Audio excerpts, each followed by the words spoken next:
You know, the NBA playoff action is fantastic. It was so fantastic as I watched Anthony Edwards and the Minnesota Timberwolves put cuffs on the reigning defending NBA champion Denver Nuggets. I said, yo, Minnesota is going to win it all. And then I watched Shai Gilgeous-Alexander and Jalen Williams and the crew go up against Dallas last night and hold Luka Doncic in check. And I said, damn, it's Minnesota. It's Oklahoma City. It's Minnesota. It's Oklahoma City. If you love basketball, you got to love this. I won't speak negatively about the impact it'll have on my social life in June, though. The Stephen A. Smith Show coming your way right now. Let's go.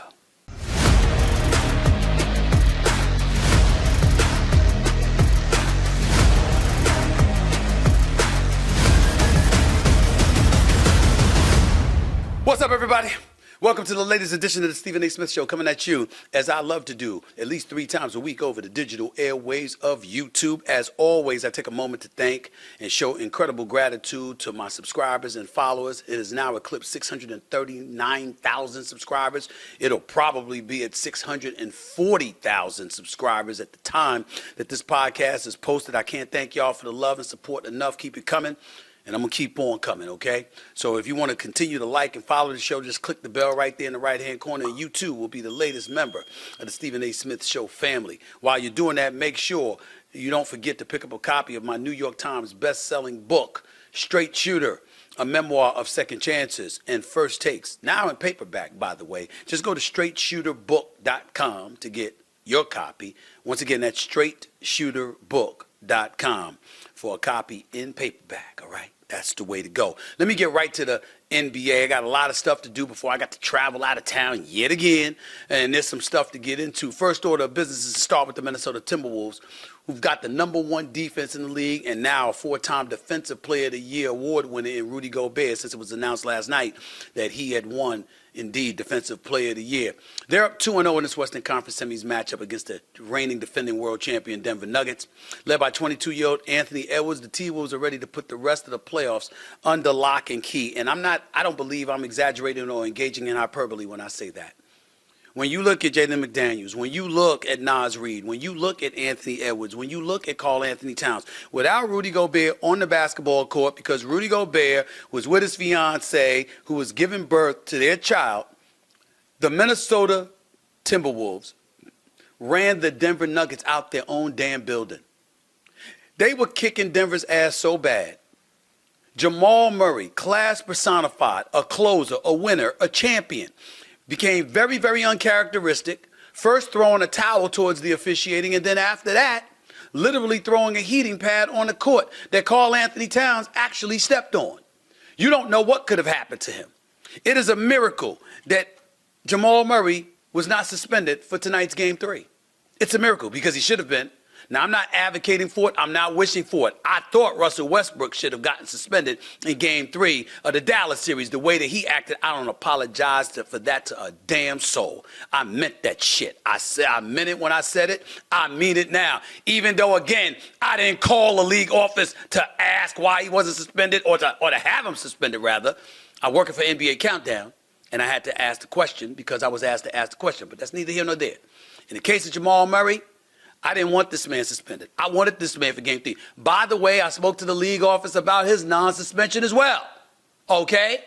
The official said had they seen it, he would have been immediately ejected. They would have dealt with it.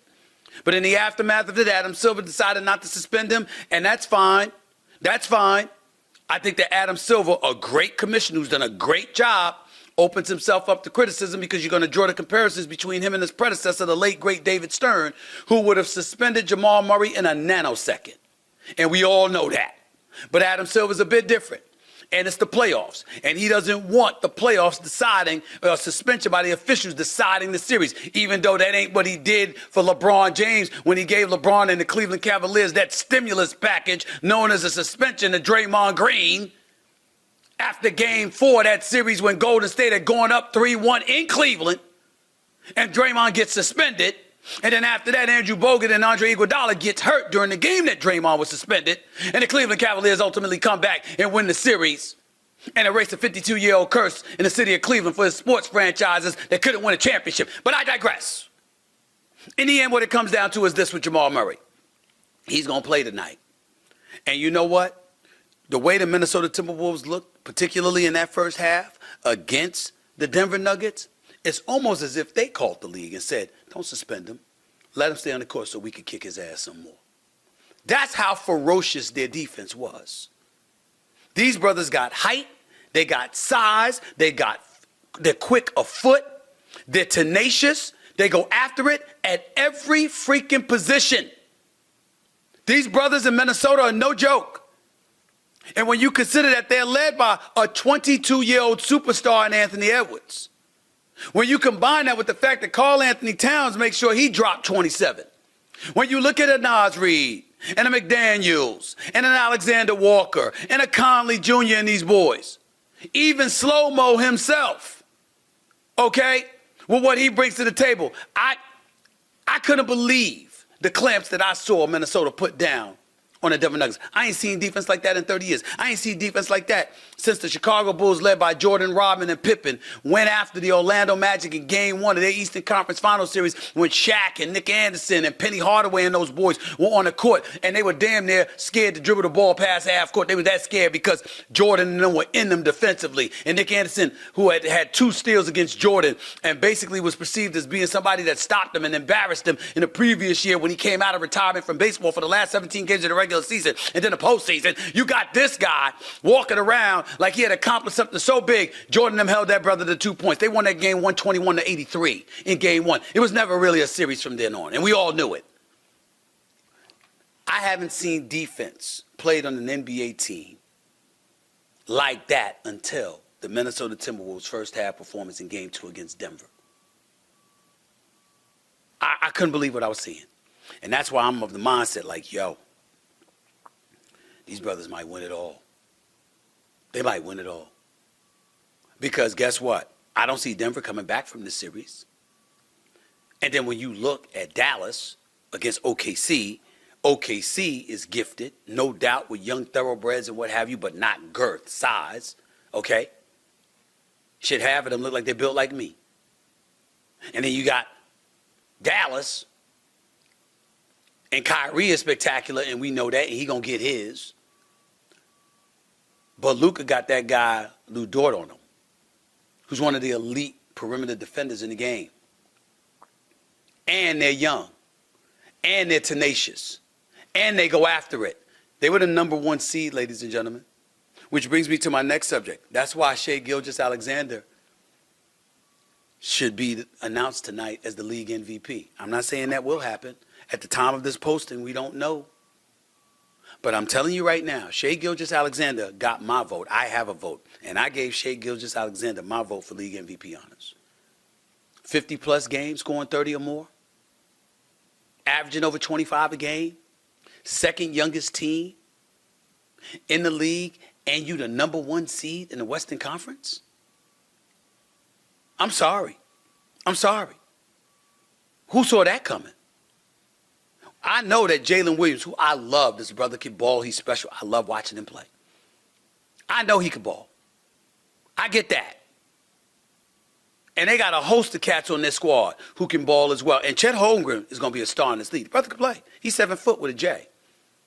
He drops 3-pointers. He finishes on the fast breaks. He blocks shots. Oklahoma City got a chance.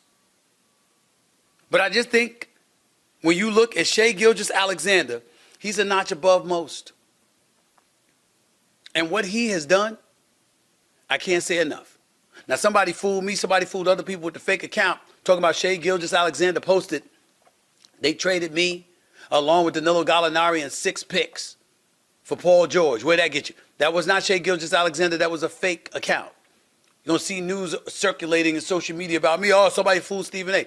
Well, I didn't read it. I saw it on the air. And when I saw it on the air, I assumed they had double checked. So it's no big deal. No big deal. Fake burner account, knock yourself out. I hope it make you feel good, you fake ass. Okay? But it's neither here nor there. It ain't making no noise. In the end, Shai Gilgeous-Alexander can ball. They're the number 1 seed. And I think for league MVP honors, considering his youth and the absence of expectations and ultimately the mountain that he climbed to help his team get to the number 1 seed in the Western Conference, says a lot. And he got my vote.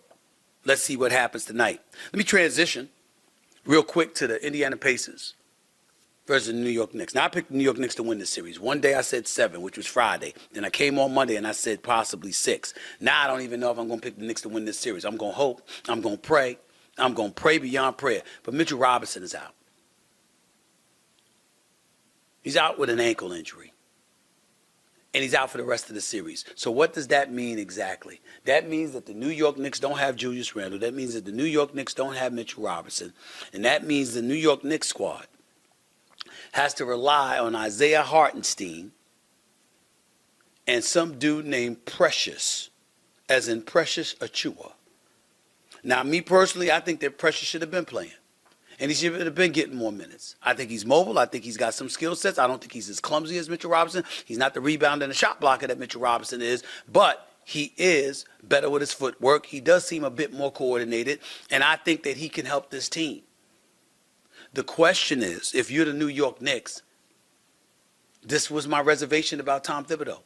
You don't use your bench. And because you don't use your bench, now that it's time to use them, what are we going to do? Indiana goes about 10 deep. And they're the leading offense in the NBA. And they're the only team in the NBA that shot 50% or better from the field. And they're second in net rating. The Indiana Pacers are no joke. They can score on anybody. And they damn sure scored on the New York Knicks the other night. I'm very worried about the New York Knicks. Brunson can only do but so much. And they're not going to stop Brunson because he's just on a tear. So they're going to try to key in better on OG Anunoby, Dante DiVincenzo, and obviously Josh Hart. You got to find a way to keep him off the boards. My issue is that the New York Knicks are only human. They're going to get worn down. And when you got these bodies falling by the wayside, what the hell is supposed to happen? How many bodies do you have available to you to offset what Indiana's going to throw at you? I'm worried about it. I am. I truly, truly am. And something's got to be done about that. I'm still going to pick the New York Knicks to win tonight. I'm not going to pick them to lose tonight, even though I'm very worried about it. But I think that Garden crowd could galvanize them yet again. But now I can see this series going 7 games. If that, I can see Indiana winning. But I'm still not going to jump off the Knicks bandwagon. I'm just confessing that I'm worried. That's all. Because of injuries. If Julius Randle and Mitchell Robinson were not hurt, New York Knicks would be a surefire bet to get to the conference finals. But now that this has happened, I'm worried. So I just want to say that. But I'm still picking the Knicks tonight. Mitchell Robinson out the next 6 to 8 weeks due to that nagging left ankle injury, okay? I didn't see that coming. I thought he was healed. Damn it. Moving on. Before we go to break, I want to focus on the ladies of the WNBA for a second. And a long overdue milestone for that league. The WNBA announced yesterday they plan to commit $50 million over the next 2 seasons so players can fly on chartered planes. The league faced backlash on social media when Indiana Fever star Caitlin Clark and the team was seen walking through a Dallas airport headed to a commercial flight. The move addresses years of safety concerns for the league and their players. Let me tell you something. I'm going to say this on behalf of Caitlin Clark. I need any females out there who are fans of the WNBA, who are fans of WNBA players, who are critical of Caitlin Clark in any way to stand down. Chill out. You need to hug that girl when you see her. You need to embrace her. You need to compete like hell to go up against her, take her down on the basketball court. That's fine, which I believe the Diana Taurasi's and the Asia Wilsons and others of the world will gladly do. But what you don't need to do is look at this girl with a speck of resentment when it comes to what she's doing for the WNBA. I know it made news the other day when her game was aired and Angel Reese was in Chicago, and the only reason we saw their game is because it was videoed by a fan, which is egregious. because over 800,000 people watched that, which means there's an audience out there that wanted to see Angel Reese too. What the hell is up with the WNBA? How do you let that happen? How do you let it so Caitlin Clark could be seen and Angel Reese nor anybody else could be seen? What the hell is that about? Different subject for another day. Here's the subject for today. Caitlin Clark got a multi-million-dollar deal from Nike. Caitlin Clark's got NIL deals. Well, before she did anyway. Now she's a pro. So she just got deals. Plus she's getting a salary. She is box office, y'all. And it's not about the fact that y'all are not. That's not the subject for today. The subject for today is how Caitlin Clark got stuff going on for herself. But in her very first press conference, she brought up the fact that they had to fly commercial. And the next damn day, $50 million was committed to the players. Who do you think has something to do with that? It's Caitlin Clark. She could have been selfish.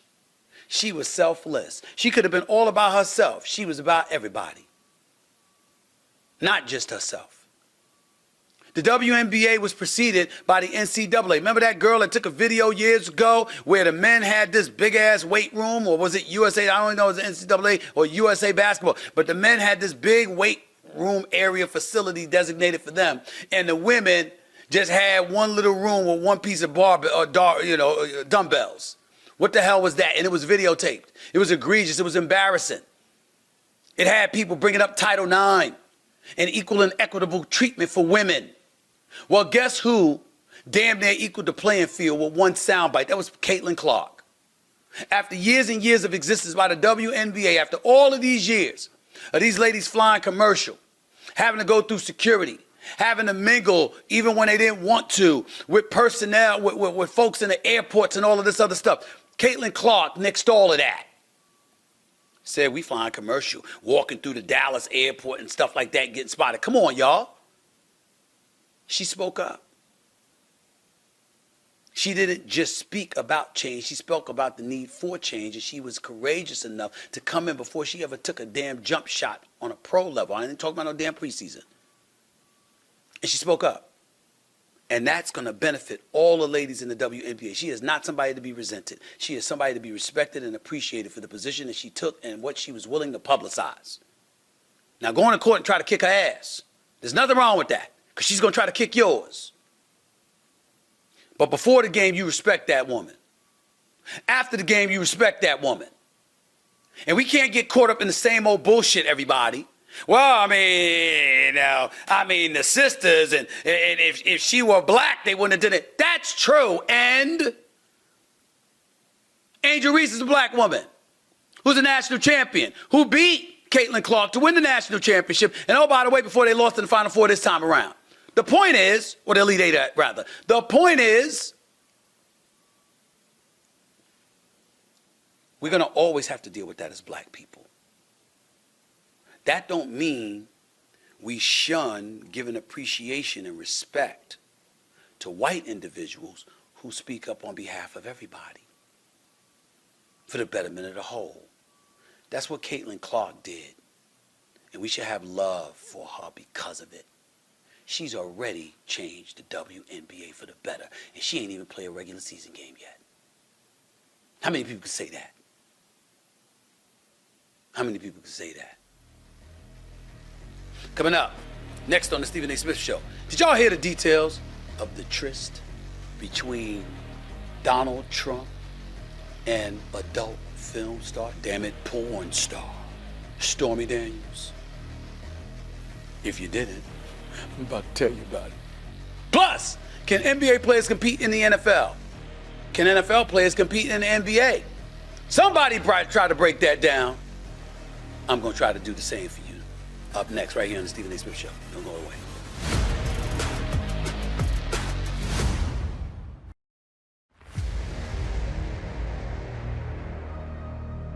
Okay, everybody, you know what time it is. It's time for Stephen A's Weekly Picks, okay? If you're a sports fanatic like me, you can't just watch the games. You need to be a part of it all. So how do I do that? I play Prize Picks, of course. Prize Picks is a skill-based, real money daily fantasy sports game where you select 2, 3, or even up to 6 players and then choose if they'll have more or less than their projected in-game stats. It takes less than 60 seconds to make your picks and put you right in the middle of the game time action, okay?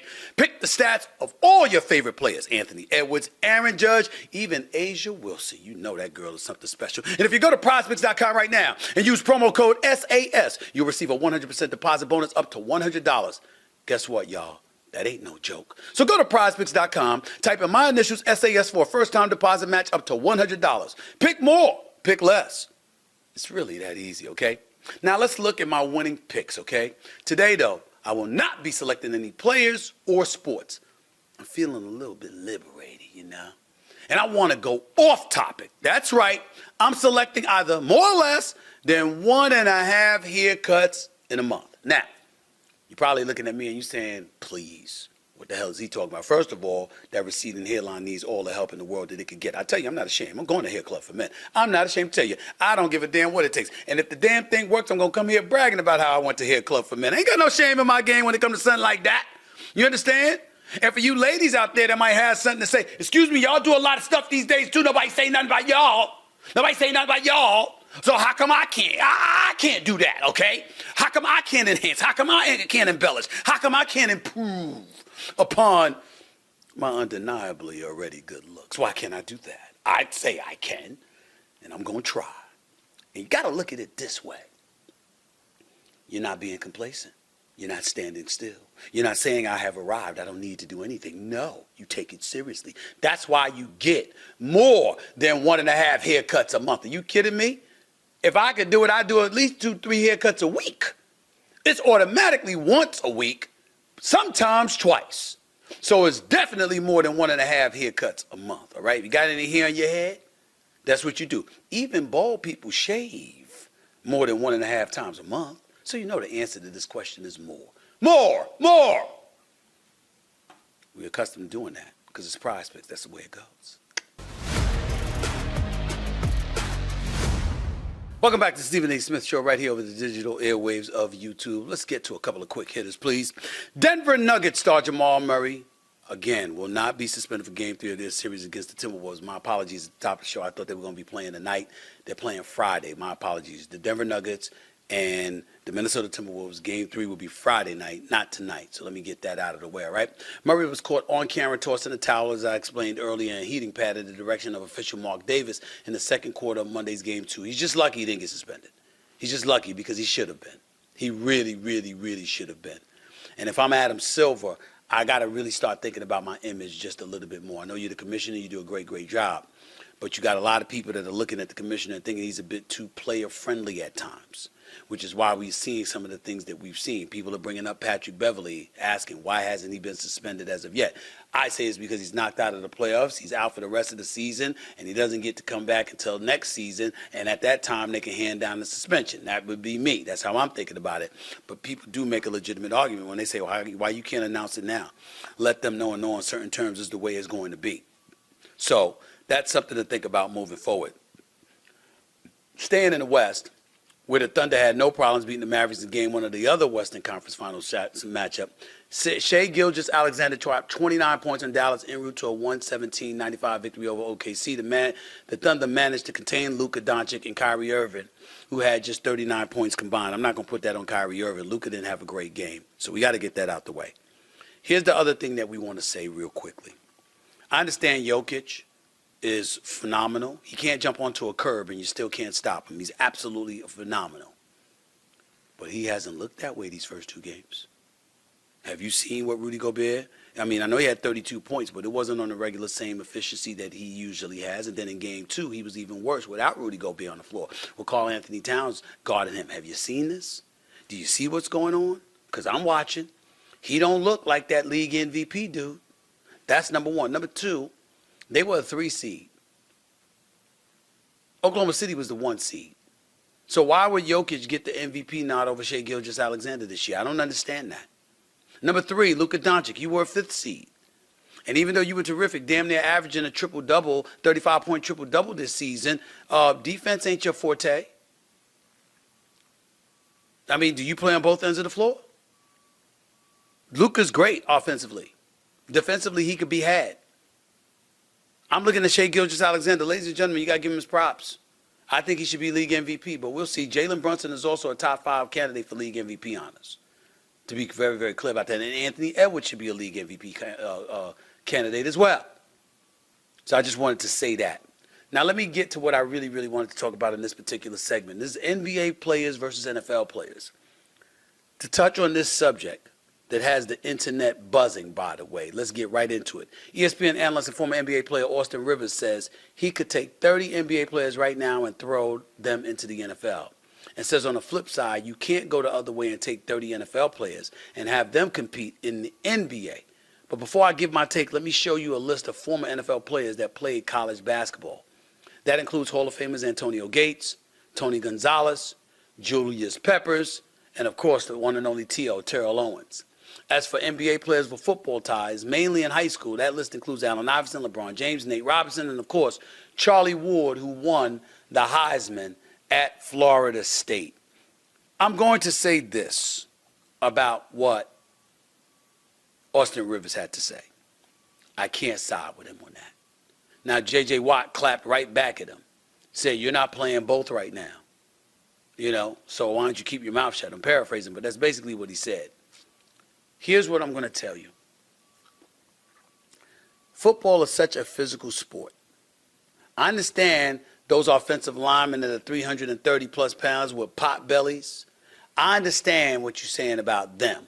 Even though there's a skill set that comes with their position, bottom line is they ain't the type of dudes that lead you to believe they could play basketball. But free safeties, cornerbacks, hell, strong safeties, wide receivers, running backs. You sure they can't play basketball? You sure you can't find 30 of them? I think so. I got to give props. Micah Parsons and, the bully that he is, beating up on every man, woman, and child during the NBA All-Star Weekend, where he had ringers on him and Puka Nacua. I mean, I couldn't believe what they were doing, just running over women. Didn't care. They out there. But those two brothers could play. Okay? CJ with the Texans, CJ Stroud, he could play. That's 3 right there. I look at football players. There's a level of punishment you're capable of absorbing, level of durability that kicks in. And again, if you're all talking about somebody being a Steph Curry, or a Devin Booker or Anthony Edwards or somebody, that's different. You trying to tell me some of these brothers couldn't play power forward? You trying to tell me if, they couldn't play power forward? They couldn't play any of the forward spots or even center in some degree with some of the girth these brothers have on them? You sure about that? You sure about that? And not only that, because of how phenomenal these football players are in terms of what they can absorb and deal with, I don't know if I ever would have uttered that publicly. Like, y'all can't do this. I wouldn't have done that. I just wouldn't have done that. I'm not vibing with Austin Rivers on that. I know what he's saying. It takes more skill, meaning putting the ball in the basket, ball handling, passing skills, the IQ that comes with it. I get it. I get that. But there's a lot of brothers in the NFL that could do it. I actually agree with J.J. Watt in that regard. When you look at the skill set and what's required. I know it's a big debate over social media. I don't think it should be. There's plenty of football players that could play some basketball. There's plenty of football players that have played basketball. I would have put it past Trayvon Diggs, somebody like that, to be able to play some ball, along with various others. But that's just me. Now, if you just muscle-bound and accustomed to hitting people, that's a different thing. That's a different animal. But that's just not how I feel about it, all right? You're watching the Stephen A. Smith Show over the digital airwaves of YouTube. Coming up, did you see what porn star Stormy Daniels had to say about the former president of the United States? Well, damn it, I did. And I gotta tell you something. It is time that I say something that needs to be said. It is very, very, very important. It is a warning. A warning. Damn it, it's one that ain't fit for FCC airwaves. Might not be fit for digital airwaves, streaming airwaves. I don't know. But I can't sit idly by and ignore my responsibility to the public to give you this warning. It's necessary. You can't miss this. It's very important. Stick around, and I'll let you know exactly what that is upon my return in a second.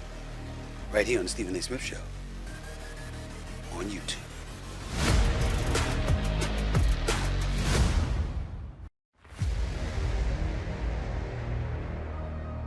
It's that time of the year again. The NBA playoffs are in full swing, and that means every point, rebound, and assist is crucial. And I don't know about you, but I need to be in the middle of all that action. And how do I do that exactly? Guess what? I use Prize Picks, of course, the largest fantasy sports platform in all the land with more than 3 million members. Count them, 3 million. 3 million, all right? Prize Picks is a skill-based fantasy app where you select 2 or more players from the sports you love to watch and then choose more or less of their in-game stats. It's not only super exciting, but incredibly easy to play and takes less than 60 seconds to make your picks. So if I know that Ant-Man is dropping 40 and Jokic is pulling down a triple-double, I need to pick that and play to be rolling in the big-time money, all right? So go to prizepicks.com and use promo code SAS for a 100% deposit bonus up to $100. That's right. Go to prizepicks.com. Type in my initials SAS for a first-time deposit match up to $100. That's code SAS. When you go to prizepicks.com, pick more, pick less. It's really, really that easy. Let me just get right into it, okay? It's about Donald Trump and a woman by the name of Stormy Daniels. The adult film star who took the witness stand just yesterday, a couple of days ago, in a hush money trial against the former president. Prosecutors allege Trump paid Daniels to keep quiet about an alleged sexual encounter as he ran for president or was running for president in 2016. Daniels, by the way, whose real name is Stephanie Clifford, went into graphic detail about the alleged tryst and apparently spared few details, according to the reports. Daniels said they met in the suite at one of Donald Trump's resorts. She said Trump asked if she'd ever had any STDs or anything like that. She went on to say she spanked Trump on the buttocks with a rolled up newspaper. She also says she went to the bathroom thereafter, and upon her return, she found Donald Trump on the bed wearing boxer shorts and a t-shirt. She said the next thing she knew, oh my Lord, the next thing she knew, they were having sex without a condom. Now, ladies and gentlemen,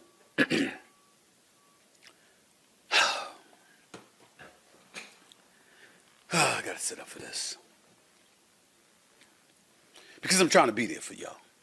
I'm trying to be there for y'all. I take no pride in giving such salacious details. I truly don't. Believe it or not, I'm sort of an oxymoronic individual when it comes to who I am compared to what I do as a profession, because even though I'm a journalist, I firmly believe in minding my own damn business on a personal level. Your business is your business, my business is my business. But I'm just telling y'all what she said because it was with cameras rolling, or at least tape recorders rolling. They gave all the excerpts on Lawrence O'Donnell on MSNBC last night. He led his show with the damn stuff, along with CNN and others. Anyway, Daniels testified she and Trump kept in touch, and she would frequently put him on speakerphone, and that, quote, dozens of people heard her on the phone with him, end quote. After Daniels' testimony, Trump's defense team requested a mistrial, which, of course, the judge denied. Let me help y'all out here. I am not here to talk about the details of that specific situation. I'm here to talk to the fellas. Are you awake? Do you not see what's happening? Do you understand what's at stake and what's being discussed and how we've got to watch this stuff? Now, Stephen A., where are you going? Stephen A., where are you going? I'm going to say it.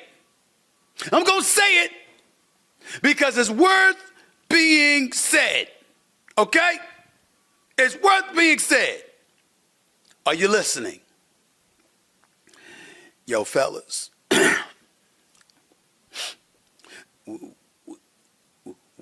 we got to get it done, or they're gonna talk about you. Now, man, you know how we are. We got our egos. Some might lie about some things, some might not.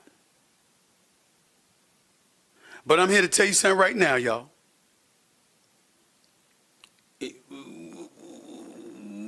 got to get it done in this day and age.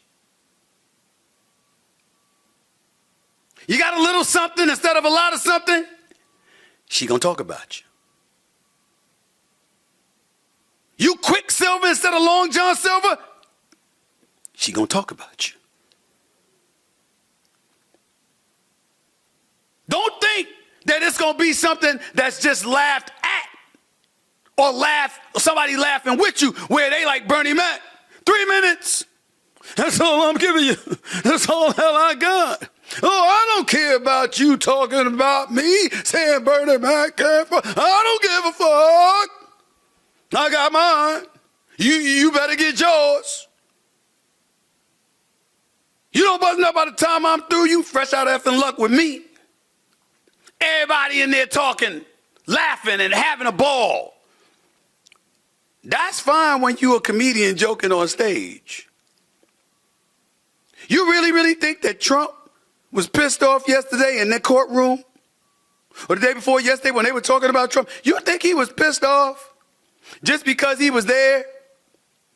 I'm here to tell you right now, that was probably the hardest day of his life. When she sat up there and was like, it really wasn't much. I'm paraphrasing. It really wasn't much. It was one time. He wanted me over and over, but I wasn't having that. Some of it seemed shaky on her part. You worked for a particular company that was known for engaging in safe sex. You were a porn star. They were a particular sponsor at that event. You were greeting other golfers at the holes. I said you were greeting golfers at the holes, meaning the golf holes. I don't mean you were exposing them to yours. That's not what I said. I said you were greeting the golfers at the golf holes. Okay? But you were just with Trump. You were a porn star. But you were there to talk. Suddenly you don't know how, but you found yourself virtually naked in the bed with him. See, all these details, the stuff that's shaky. Just don't vibe with a porn star who does that with her clothes off for a living. But that is not the subject I want to talk to y'all about. All I wanted to say is that if you Donald Trump, if you any man, the last thing in the world you want to do is be forced to sit there in a public setting to hear about, dare I say, how insignificant and non-impactful you were. There are better things to do with your day than to hear that stuff. Because it can be very emasculating. Now, I'm not talking about myself. I wouldn't know. I wouldn't know anything about that. But we've now learned he does. This is the same man that sat up there and said, and Marco Rubio back in 2016, he said that I had little hands and was trying to imply that I'm small in other areas. I can tell you that's false. Believe me. Remember that? He said it during a presidential debate. He cared enough then Well, the other day he was in the courtroom, and while this was being said about him, not by Marco Rubio implying it, but by a woman he had actually allegedly been with, he was forced to sit there and listen and couldn't say anything. Actually got reprimanded by the judge because he was cursing under his breath to his attorneys. It's a very rough day for Donald Trump. But it's a warning to all of us. Try to refrain from engaging in such activities with anyone other than your significant other. But whether it's with your significant other or not, if you're going to do it right. Otherwise, she going to talk about you. She going to talk about you. Remember the movie Boomerang? Remember when Eddie Murphy was with Robin Givens? And remember when he got his heart broken because he was talking about she hurt his feelings and stuff like that? And she dumped him and he was all heartbroken, looking pathetic? And remember when he was coming into work and he was walking past the women and all of them were laughing at him because she had told everybody? He was embarrassed, and in the movie, he was good because she ultimately wanted some more later on in the movie. And he was still embarrassed. Imagine if it's clear to you that you're not, that you didn't get the job done. It's just a warning to the fellas out there. They'll talk about you if you don't get it done. Make sure you get it done. That's the lesson that Stephen A. is dropping on you for the day. If you're going to do it, do it. Do it till she's satisfied. Just do it. Do it till she's satisfied. Peace and love, y'all. I'll see you Friday.